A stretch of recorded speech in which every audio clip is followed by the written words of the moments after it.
Kami percaya, kami perintahkan roh-roh yang datang yang bukan dari Tuhan di dalam nama Yesus. Kami percaya yang ada di tempat ini adalah roh kemenangan, roh mujizat yang akan memberkati dalam kehidupan kita semua.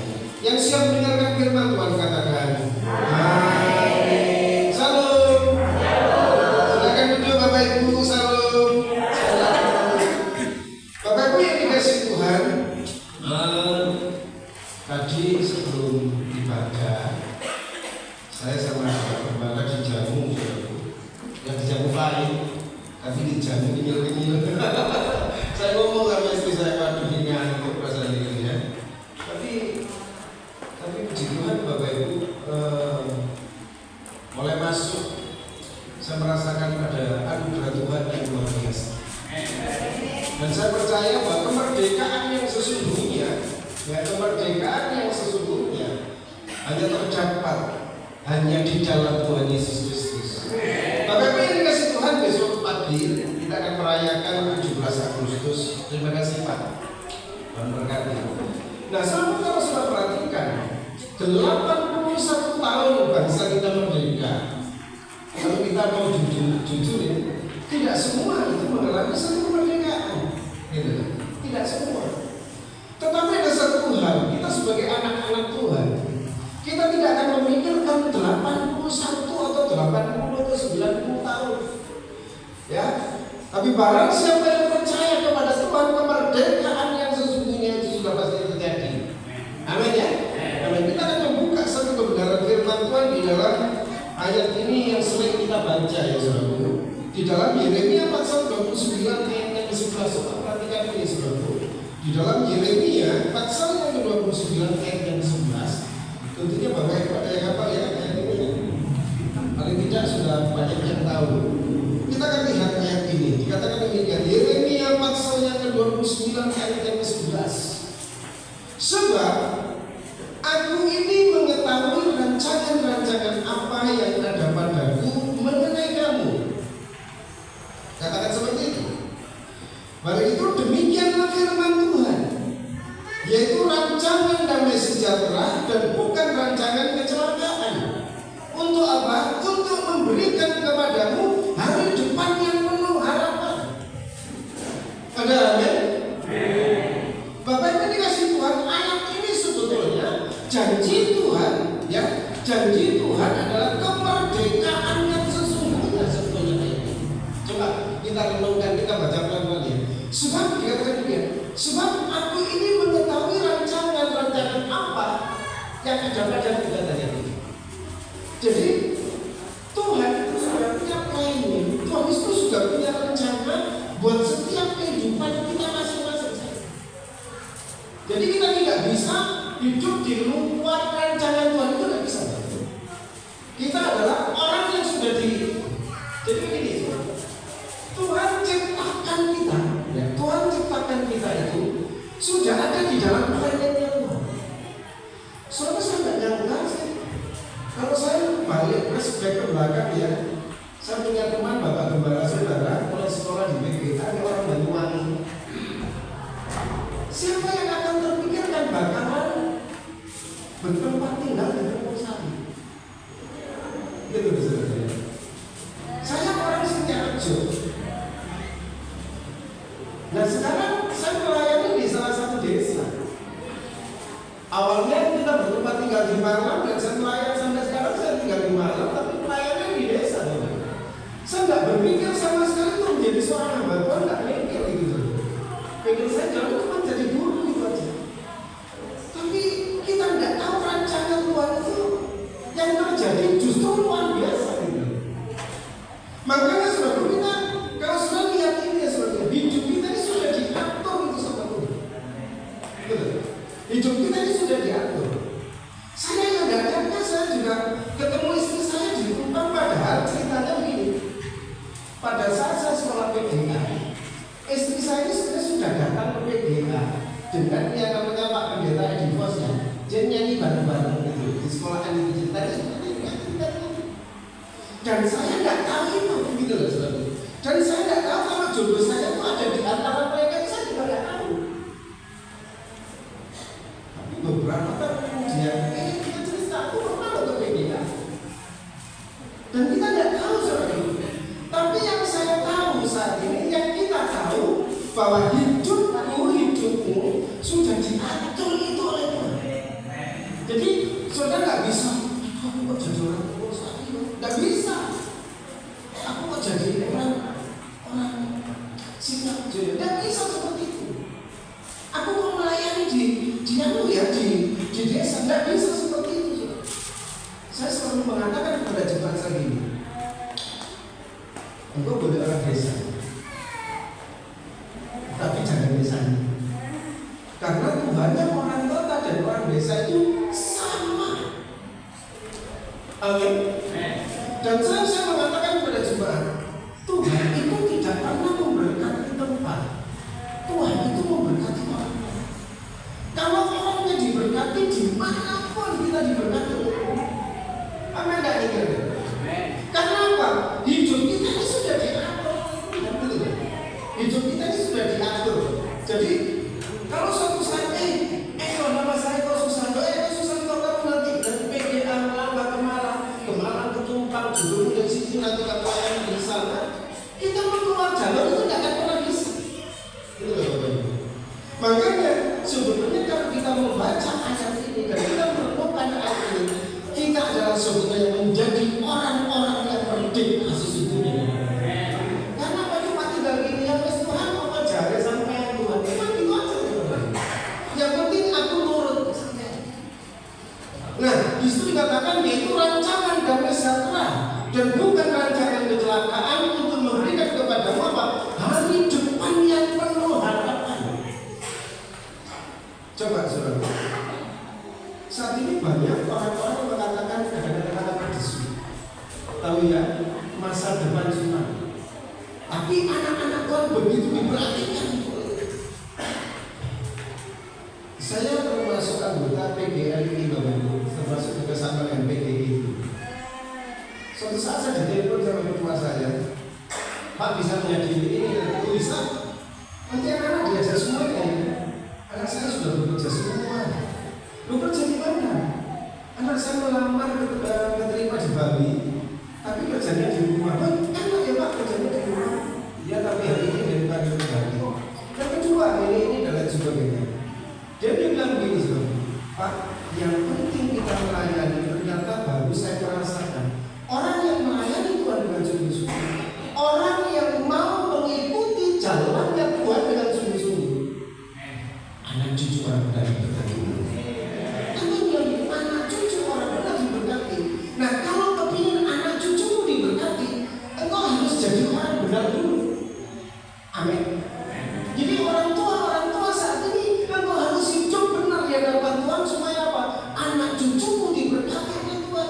Engkau tidak usah, bukan berarti nggak boleh bekerja. Engkau tidak harus bantai Tuhan untuk masa depan anak-anakmu, tidak harus seperti itu. Yang penting engkau bekerja, lakukan apa yang dikata Tuhan. Anak kita nanti diberkatikan ini. Bayangkan anak cucu loh. Anak kalau saya setia pada Tuhan, anakku sudah diberkati, termasuk cucu. Kalau anak sudah sampai boyong nanti diberkati oleh Tuhan. Bayangkan itu saudara. Kenapa? Ayat ini adalah rancangan damai sejahtera untuk menuju yang penuh dengan harapan. Inilah saudara kemerdekaan yang sesungguhnya yang Tuhan berikan kepada kita. Jadi kita cuma bilang, terima kasih Tuhan. Tapi ternyata banyak orang-orang yang masih mengeluh di depan Tuhan. Betul ya? Masih banyak orang-orang yang sambatkan itu kepada Tuhan. Betul ya? Nanti bilang sama bapak-bapak, Pak ada sambatan yang nanti mau paksam. Banyak orang-orang yang tahu firman Tuhan. Kalau orang tahu firman Tuhan ini, oh ya Tuhan terima kasih, aku sudah dirancang dengan penuh harapan masa depan yang penuh pengharapan. Jadi kita cuma bilang, Tuhan terima kasih. Yang penting kita melakukan satu kebenaran firman Tuhan dan kita bekerja sesuai dengan rencana Tuhan. Tuhan sudah atur semua dalam firman. Tapi yang menjadi pertanyaan, kenapa masih banyak orang yang mengeluh, masih banyak orang yang sambat, tapi di tubuh saya ini tidak ada yang lagi, nggak ada yang sambatnya, nggak ada ya, nggak ada yang ngaku.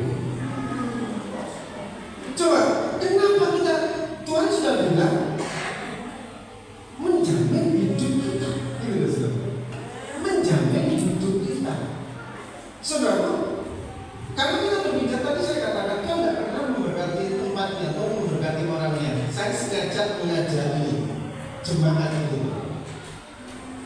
Saya sengaja mengajari, pernah tawari, ayo ibadah di tempat siapa kau? Dia bukan orang kasih sih. Dan baru 1 tahun itu tempatnya dibuat ibadah. Tempatnya dibuat ibadah. Dan merasakan diberkati Tuhan dengan luar biasa Bapak. Sebelum tempat ibadah dia juga cerita Tuhan. Saudara tahu nggak tempat rumahnya? Ini namanya kalau saya panggil Kohandi, aneh saya panggil suaminya engkau tapi panggil ibunya ibu. Sudah saya tidak boleh panggil enggan cara pakai kau dia begitu. Sudah tahu nggak? Kalau saksi itu luar biasa. Rumahnya dibangun Bapak Ibu, tapi diberkati oleh Tuhan untuk bangunannya menguasai kebebasan dan orang-orang. Belum ada orang itu. Tuhan itu tidak pernah memberkati tempat. Tuhan itu memberkati orangnya. Dan Tuhan sudah merencanakan kepada kita adalah rencana yang terbaik. Betul. Tapi kenapa kita sering sambatan? Coba baca ini saudara. Di dalam Ratapan pasal yang 3 ayat 39. Kenapa kita sering sambatan gitu ya? Kenapa kita sering mengeluh sebagai anak-anak Tuhan yang seharusnya itu tidak terjadi? Dalam Ratapan 39, Ratapan pasal 3 ayat yang 39 di sana katakan demikian. Mengapa orang hidup mengeluh? Kita perhatikan ini. Padahal janji Tuhan adalah masa depan yang penuh harapan, bukan rancangan kecelakaan dan lain sebagainya. Mengapa orang hidup mengeluh? Di sana katakan biarlah setiap orang mengeluh tentang dosanya. Ayat ini artinya apa gitu? Padahal rancangan Tuhan sudah benar. Tapi kenapa banyak orang yang mengeluh? Tuhan bilang begini, biarlah setiap orang mengeluh tentang dosanya. Artinya apa?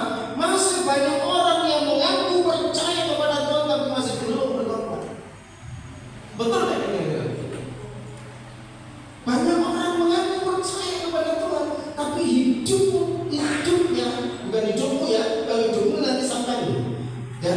Banyak orang mengaku percaya kepada Tuhan tapi hidupnya tidak pernah bertobat. Kalau saya tanya, percaya Tuhan Yesus? Yakin saudara jawab bahwa Tuhan? Bapak Ibu percaya Tuhan Yesus? So percaya. Betul ya? Tapi coba kita lakukan.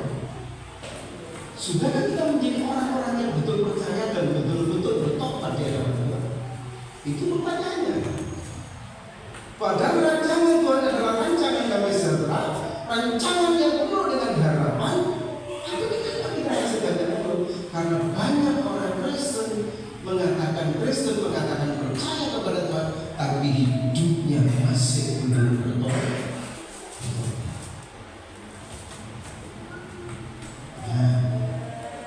Suatu saat ada orang cerita begini, Pak, aku berdoa buat anakku si Jill kan duit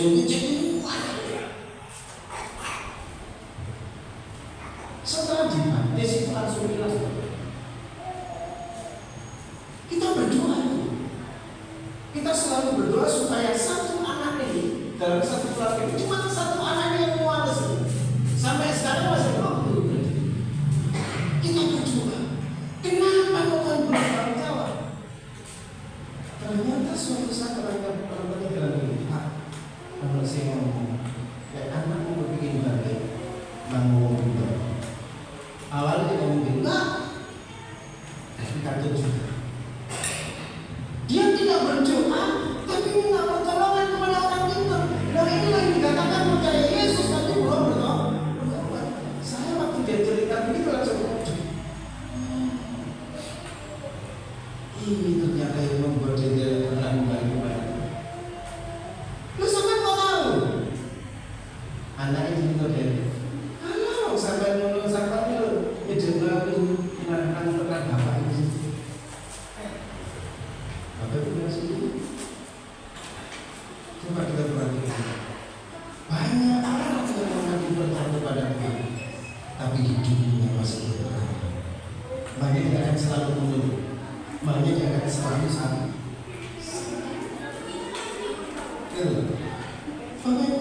Kalau saya mulai ke belakang, setelah saya bertanya sama Bapak Gembala, sudah tahu siapa saya. Cik nom itu saya pernah ngamen di sini. Saya pernah ngamen di mana? Umur saya ini saya pernah ngamen. Sepeda motor pinjam punya Pak tentara, Pak polisi. Lihat di lapangan situ ada jeblogan sawah, tumpuk di situ udah cairan apa?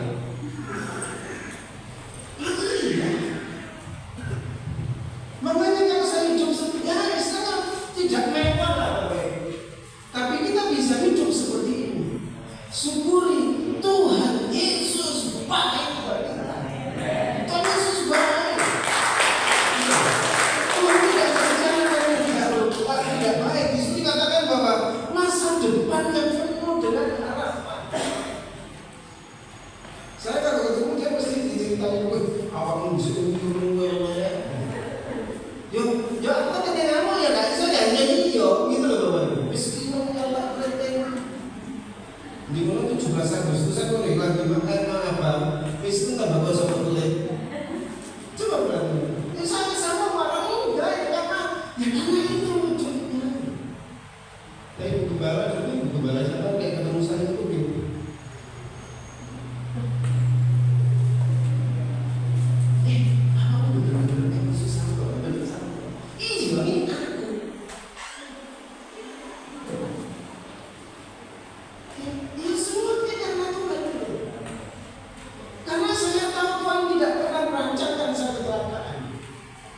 Bukan berarti saya tidak pernah kecelakaan.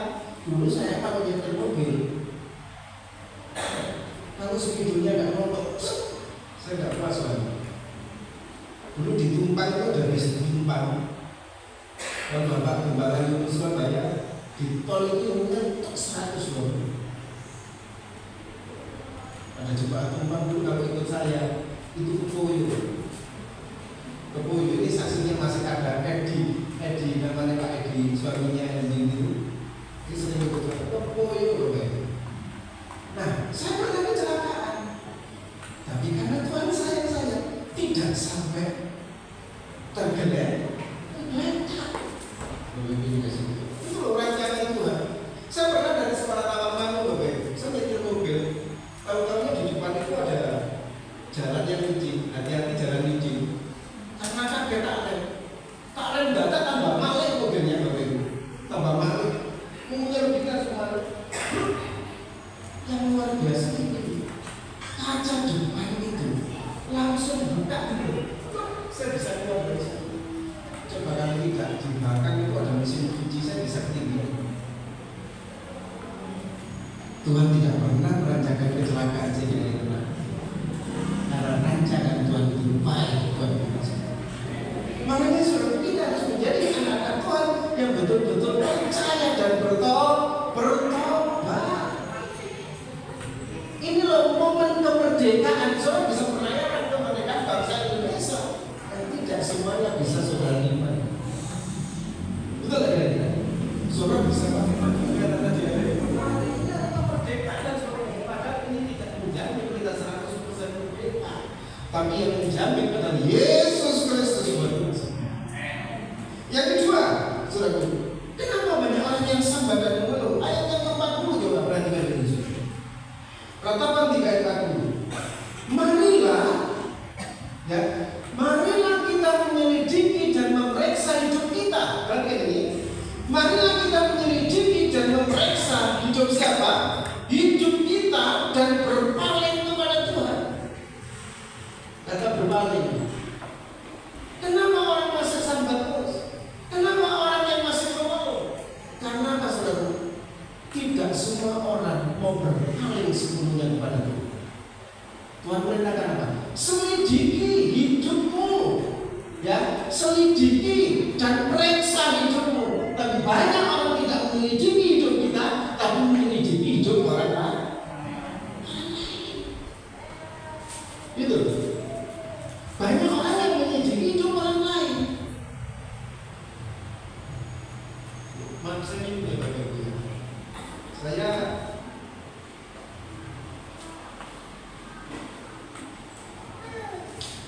Saya pernah batuk itu agak lama karena saya alergi dingin. Ini kan dingin. Jadi kemarin baru habis obat itu saya sering kalau berjalan itu sering kering ini saya. Itu. Coba Bapak Ibu, kenapa banyak orang mestinya diserang sampah? Coba perhatikan ini. Masih banyak orang Kristen yang tidak mau berpaling kepada Tuhan. Masih banyak orang Kristen yang tidak mau menyelidiki hidup kita, tapi masih mau menyelidiki orang lain. Jadi katakan, marilah kita menyelidiki dan memeriksa. Yang diselidiki adalah hidup kita. Yang perlu kita selidiki adalah hidup kita. Yang perlu kita periksa adalah hidup kita, bukan orang lain.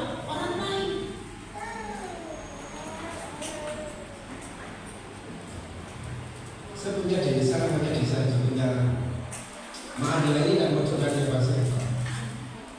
Ada seorang ibu-ibu, ada ibunya kali ini logo di sini, ada logo di belakangnya. Saudara tahu? Ibu-ibu harus duduk ngaku. Sila juga itu logo. Petan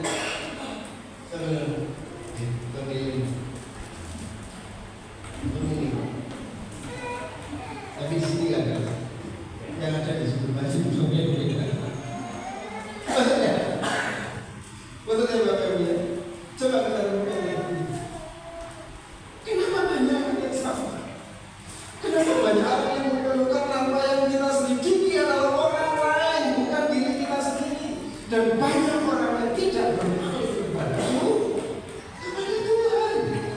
Padahal kenapa di sini katakan, mari kita menyelidiki dan memeriksa hidup kita dan berpaling kepada Tuhan. Kenapa lantaran harus bukan demikian?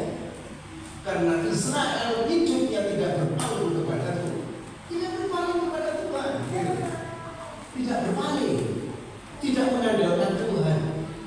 Hidupnya masih mengandalkan kekuatannya sendiri. Padahal orang yang mengandalkan kekuatannya sendiri adalah orang yang tertutup. Saya percaya nanti setelah 16 Agustus ini, mulai besok 17 Agustus, saudara tidak akan pernah menyelidiki orang lain. Saudara tidak akan pernah memeriksa orang lain. Periksa diri kita. Sudah tak menjadi orang yang berpaling kepada Tuhan. Berikutnya, saudara, coba perhatikan ini. Ayat yang ke-41. Perhatikan ini, saudara. Mari kita mengangkat hati kita. Ya, mari kita mengangkat hati dan tangan kita kepada Allah di mana? Di surga. Mari kita mengangkat, ya, saya ulangi ya. Mari kita mengangkat hati dan tangan kita kepada Allah di surga. Tapi banyak orang yang mengangkat hatinya bukan kepada Allah Bapa di surga, tapi mengangkat hatinya di hadapan manusia. Ini Tuhan. Coba lihat aku, betul tidak ya? Ini Tuhan. Coba ini perayaan Natal dengan aku. Coba lihat aku. Kita coba angkat hati dan tangan itu kepada Tuhan. Tapi ada yang angkat tangan ya? Ada yang mengangkat tangan. Saudara kan artinya angkat tangan? Artinya adalah berserah penuh kepada Tuhan. Yang menjadi pertanyaannya, sekarang ini sudah menjadi orang-orang yang berserah penuh kepada Tuhan. Sudahkah kau mengangkat hatimu kepada Tuhan, menyerah total kepada Tuhan? Saudara, ada satu kesaksian sebentar tentang anak saya. Tahun 2017, anak saya lulus kuliah itu tahun 2014. Pulang kuliah itu dia selalu bilang, Pak, aku bisa.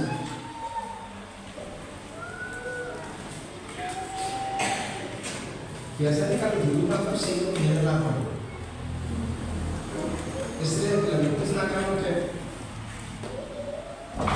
Setelah makan, Ya apa? Tapi bangun tidur musik ya.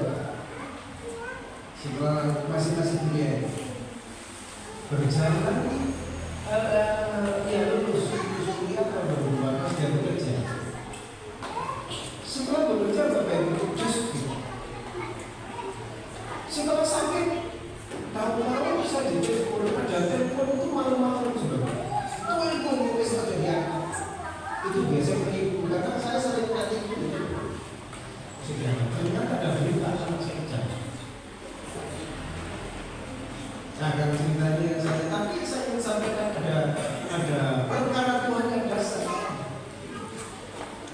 Nah, setelah kerja sudah anak saya divonis apa saudara? Anak saya divonis tumor otak. Bayangkan ini. Pada saat itu saya menghadap dokter dengan istri saya dan anak saya. Dokternya bilang begini, Pak, saya bisa ngomong di depan bapak dengan anak bapak. Kalau memang nggak bisa, nggak apa-apa. Oke, anak saya beli rumah.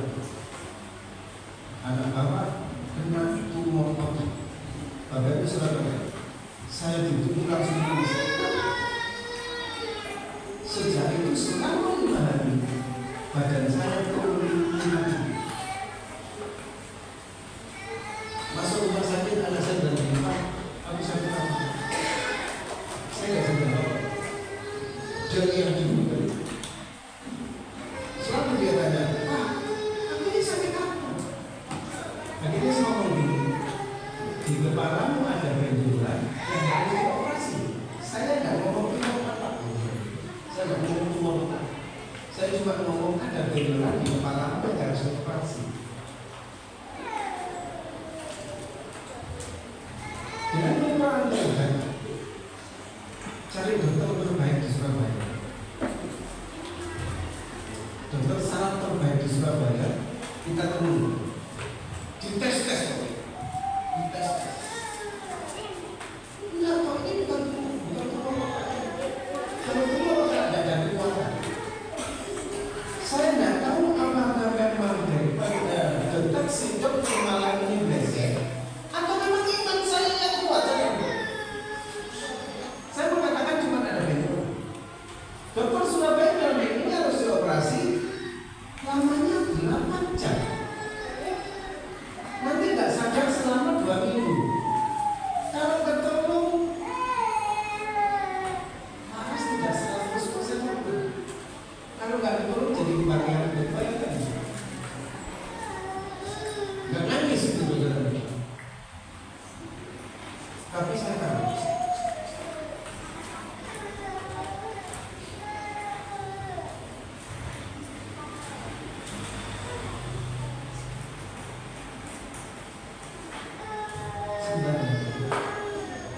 Tapi saya tahu rancangan Tuhan itu baik. Rancangan bisa. Terus dia bilang begini, Eko, jangan dioperasi di Surabaya, dibawa ke Singapura. Dokter Singapura bilang begini, anak itu beta diutamakan dan anak itu. Nyampe di sana dilakukan operasinya berapa jam dong? Gak lama, paling lama 4 jam. Saudara tahu? Kalau anak saya belum dipanggil Tuhan, tidak akan pernah terjadi. Setelah operasi, anak saya itu langsung sadar dan tidak makan.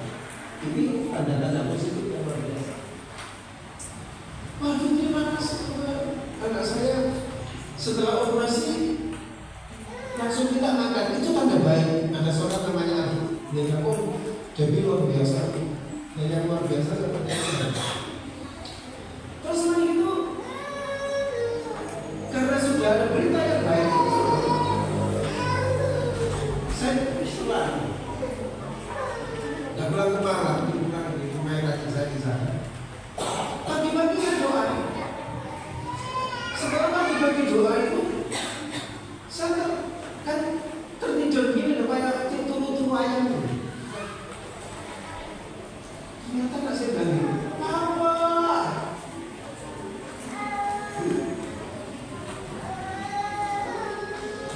Terus dokternya bilang gini, siapa yang bisa baca kopi? Nek bahasa Inggris, siapa yang bisa baca kopi? Tadi saya ngomong, saya bisa kopi. Ya, dikatakan begitu. Semuanya sudah baik. Cuma ada satu titik di batang otak yang tidak bisa dioperasi dengan tangan manusia.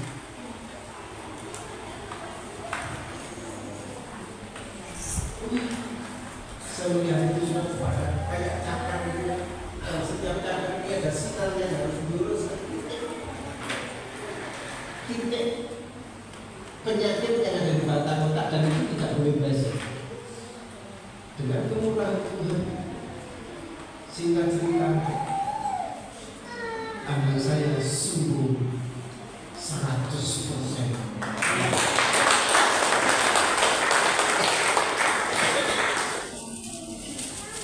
Terus akhirnya periksa yang ketiga ditanya, kamu sembuh 100%, nanti kalau kamu pusing, pusingnya itu cuma karena lapar. Wah, enggak, tadi aja dibuang mungkin. Mami, saya melayani Tuhan. Itu bukan hanya sebagai pribadi. Ini kalau saya boleh saksi, saya melayani Tuhan. Kalau ada jemaat itu yang sakit, kita doakan.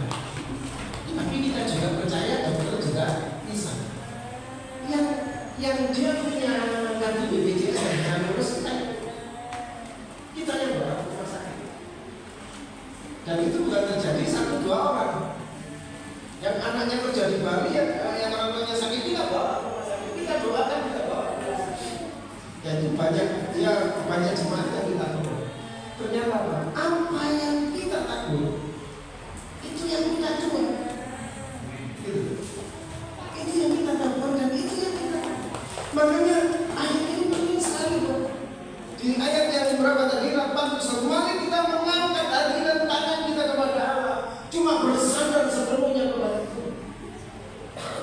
Bapak Ibu Saudara tidak kira-kira biayanya saya itu sudah hampir 1 M.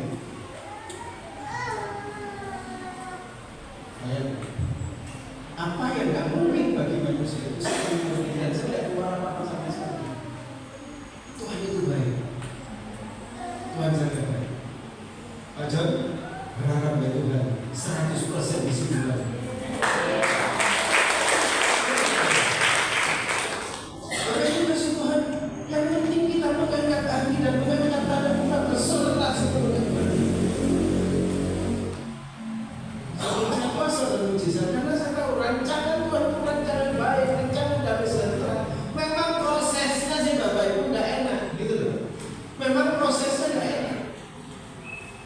Proses saya itu kadang-kadang sebisa dengan Pak Hari dihubung kami dan lain sebagainya. Itu proses itu. Proses saya dulu, ya seperti itulah. Saya dirampok itu di Tajitu Baru. Saya dirampok dan lain sebagainya. Pelayanan itu saya dirampok. Rumah saya dilempar itu, gilingan jagung dan lain sebagainya. Mulut saya ini ditendang sama sepatu sama rampok. Dan yang menendang saya itu nak kantor mulut. Padahal saya berdoa, Tuhan, kalau bisa yang menendang itu bertobat. Tidak bertobat, kena kantor mulut. Ngaku semuanya itu. Aku dulu dipaksa itu Pak, diajak rampok. Kalau nggak mau diajak rampok, mau dipakai saya terpaksa. Itu proses aku. Saya kadang-kadang dulu itu sama Tuhan, Tuhan, kenapa sih saya harus mengalami seperti ini? Saya mengeluh seperti itu. Tapi ada satu iman di luar Tuhan yang bilang ini. Waktu saya pamit, saya pindah ke Malang. Ada seorang yang bukan anak Tuhan. Tapi setelah saya bilang itu banyak anak-anak bukan anak Tuhan yang mendapatkan mujizat. Ada satu orang itu kalau kesini itu untuk sepeda itu Bapak. Saya nggak tahu kalau itu mau sepeda, ternyata dia nggak bisa jalan. Setelah saya tahu bilang kok. Jadi lihat dikira membantu saya, dikejar bersama lapor, dia lari, sembuh saja. Dia sembuh.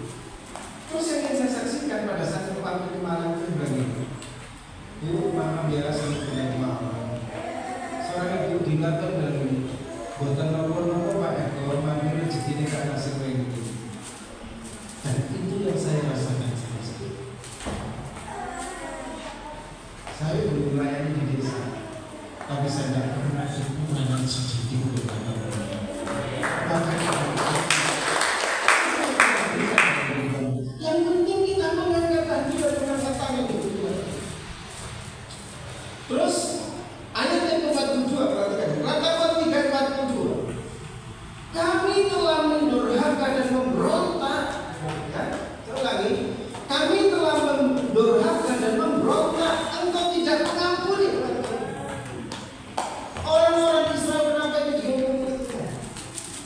dia memberontak itu, ya. Masih banyak orang Kristen yang melawan Tuhan. Memberontak itu kan melawan Tuhan. Masih banyak orang-orang Kristen yang melawan Tuhan. Artinya apa? Melawan, tidak percaya dengan kebenaran ini. Ada satu saja, bukan saja, ada satu cerita di Alkitab. Pada saat itu Tuhan Yesus berdoa di atas bukit, ngomong sama murid-murid tadi, kamu pergi dulu. Dia naik kapal. Setelah dia naik kapal, di tengah danau itu diombang-ambingkan ombak. Tidak ada diombang-ambingkan, tapi kena angin sakal yang membuat perjalanan murid-murid tidak bisa jalan. Tapi pada saat itu tahu-tahu bahwa Yesus itu sudah berdiri di atas air. Tapi yang kita herani, murid-murid yang biasanya bersama dengan Yesus itu tidak mengenali gurunya. Pada saat Yesus berdiri di atas air itu, dia bilang, ada hantu. Loh, itu gurunya. Pada saat dia bilang, itu aku, ini aku. Terus Petrus bilang, Tuhan, jika engkau itu, jika memang engkau Tuhan Yesus, semua aku berjalan di sini. Jalan. Setelah dia berjalan, Petrus ikut berjalan di atas air, berjalan di air. Soalnya pada saat kita mau berserah seperti kepada Tuhan, tidak noleh kanan, tidak noleh kiri. Mujizat yang Yesus lakukan itu bisa kita rasakan. Amin. Pada saat dia terus berpaling kepada Tuhan, tidak menjadi orang yang melawan Tuhan. Dikatakan, Yesus, engkau kan itu? Iya, aku. Karena nama engkau Yesus, suruh bisa pilih oleh Yesus. Dia berjalan di atas air. Tapi setelah dia berjalan di air, Petrus tidak lagi konsen dengan firman. Akhirnya apa? Tenggelam. Bapak Ibu, kalau kau konsen dengan firman, mujizat yang sama akan dialami. Tapi kalau kau nggak konsen, tenggelam. Makanya jangan sampai kita menjadi orang Kristen yang tenggelam. Apa ya, Bapak Ibu? Yang terakhir, saudara, kita perhatikan, saudara, di dalam Ratapan 3:58 dikatakan demikian, perlu kita tenggelam. Ratapan 3:58. Ya Tuhan, perhatikan ini, ya Tuhan, Engkau telah memperjuangkan perkaraku. Engkau telah menyelamatkan apa? Menyelamatkan hidupku. Ratapan pasal ini sudah Ratapan 3:58 dikatakan, ya Tuhan, Engkau telah memperjuangkan perkaraku. Engkau telah menyelamatkan hidupku. Hidupmu bisa sehat seperti ini. Hidupmu bisa seperti ini karena siapa? Bukan perjuangan, tapi perjuangan Yesus Kristus di atas kayu salib. Makanya kita menjadi pemenang. Tanpa Yesus kau tidak akan pernah bisa apa-apa. Kalau mungkin bangsa ini tanpa pahlawan yang bisa menjaga melawan penjajah, saudara tidak akan pernah bisa. Mungkin saudara tidak akan bisa menikmati perusahaan ini. Mungkin seperti itu. Tapi yang lebih luar biasa lagi, hidupmu bisa seperti ini. Bukan karena perjuanganmu, tapi karena perjuangan Tuhan yang ada di dalam kehidupanmu. Jadi hidup mati kita berada di dalam tangan perjuangan yang Tuhan. Luar biasa dari. Hanya kita cuma bilang, terima kasih, terima kasih, Tuhan masa tidak ada yang lain, Tuhan, terima kasih, terima kasih. Saudara sudah merasa sudah lama itu Tuhan dan sebagainya. Ada satu kisah yang sedia menjadikan aku. Saudara tahu ingat kisahnya Saul dan Daud. Bapak Ibu, Daud diurapi Tuhan. Kenapa diurapi? Daud diurapi Tuhan bukan sembarangan. Diurapi menjadi seorang raja. Tapi pada saat itu yang menjadi raja Israel adalah siapa? Saul. Kalau sudah Daud yang diurapi menjadi raja, berarti Saul kan ditolak oleh Tuhan. Tapi pada saat Saul ditolak oleh Tuhan, dia masih belum turun takhta. Daud diurapi Tuhan. Dia tidak langsung dari rumahnya Yese menuju takhta, tapi kepada memelihara domba. Tapi perbedaannya demikian. Saul boleh memerintah, tapi tidak ada urapan. Daud tidak ada di takhta, tapi ada urapan. Perjalanan hidup Daud dan Saul berbeda. Semakin lama dia semakin merosot Saulnya, tapi Daud semakin hari semakin naik tinggi. Amin. Bapak Ibu yang dikasihi, ayo kita angkat tindakan kita. Saya percaya kuasa Tuhan